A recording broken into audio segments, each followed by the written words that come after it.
সাধারণভাবে ভয়ঙ্কর দেখতে পরিবেশের মধ্যে বেশ অনেকগুলি গাছ রয়েছে, আর এই গাছগুলি সম্পর্কে সঠিক ধারণা কারোর মধ্যেই নেই। তবে এই গাছগুলি থেকেও কিন্তু নানান উপকার পাওয়া সম্ভব। তবে এই উপকারগুলি কিভাবে পাবেন সে বিষয়ে কিন্তু জানতে হবে সঠিকভাবে। তাই তো কোচবিহারের এক অভিজ্ঞ ব্যক্তি, যিনি গাছ নিয়ে গবেষণা করে চলেছেন, তিনি জানাচ্ছেন কিভাবে এই বিচুটি পাতা থেকেও বিভিন্ন ধরনের উপকারিতা পাওয়া সম্ভব।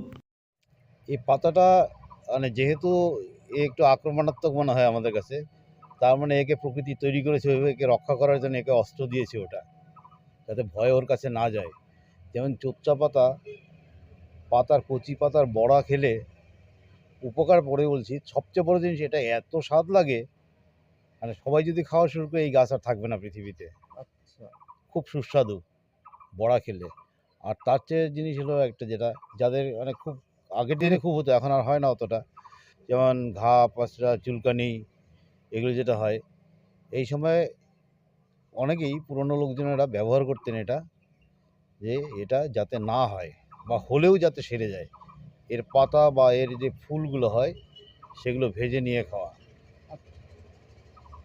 এটা খুব ভালো উপকার করে। মানে ব্যথার দিক থেকে উপকার করে, প্লাস স্কিন ডিজিজ। তার মানে মনে হয় এইসবের জন্য কিছু, তার মানে হার্টের পক্ষেও এটা ভালো কাজ করে মনে হয়। এটার জন্য গবেষণা প্রয়োজন আছে।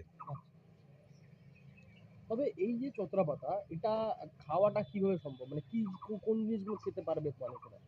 মানুষে অনেকের ফুলটা খায়, আর পাতা তো আমি তো কয়েক বছর থেকে শীতের সময় খেয়েই যাচ্ছি আমি এটা। আমি অনেকে, যেমন রামকৃষ্ণ মিশনের বিবেকানন্দ ইউনিভার্সিটির কিছু ছাত্রছাত্রী আমার কাছে আসে মাঝে মাঝে, বছরে দুবার করে, ওদেরকে খাইয়ে দিয়েছি প্রথমবার যারা এসেছিল। তারপর থেকে ব্যাস পরম্পরায় ওরা বলে আসছে যে কাকুর ওখানে গেলে পরে ওইটা খাবি। এখন ওরা যে গ্রুপই আসুক তাদের আমাকে খাওয়াতেই হয়। এরা খেয়ে খুব ভালো, মানে প্রশংসা করেছে এটার, যে এই খুব যে ভালো জিনিস। মানে যে ছোট থেকে বড় সকলেই কি এই পাতাটা খেতে পারবে? হ্যাঁ হ্যাঁ, এটা আমাদের সবজি হিসাবে আমরা যে কেউ খেতে পারি। শাক সবজি খেতে যেরকম কোনো বাধা নেই, এটা খেতেও কোনো বাধা নেই। আচ্ছা, এই কচি পাতার মধ্যে যে এই সাদা কালারের এক ধরনের একটা মানে রস থাকে, সেটা কি?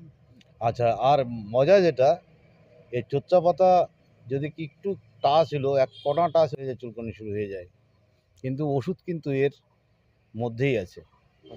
গাছের কচি ডগা ভাঙলে পরে সাদা দুধের মতো রস বেরোবে, সেটা লাগিয়ে দিলে ৫-৭ মিনিটের মধ্যেই জ্বালা যন্ত্রণা সব চলে যায়। মানে বলতে গেলে পরে প্রকৃতিগতভাবে এটার মধ্যে এটার অ্যান্টিডোট লুকিয়ে যাবে। হ্যাঁ, এটা খুব ভালো জিনিস এটা।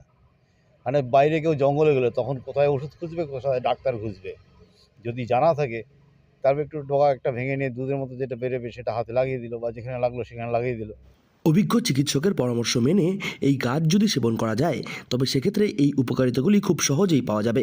কোচবিহার থেকে সার্থক পণ্ডিতের রিপোর্ট, লোকাল 18 বাংলা।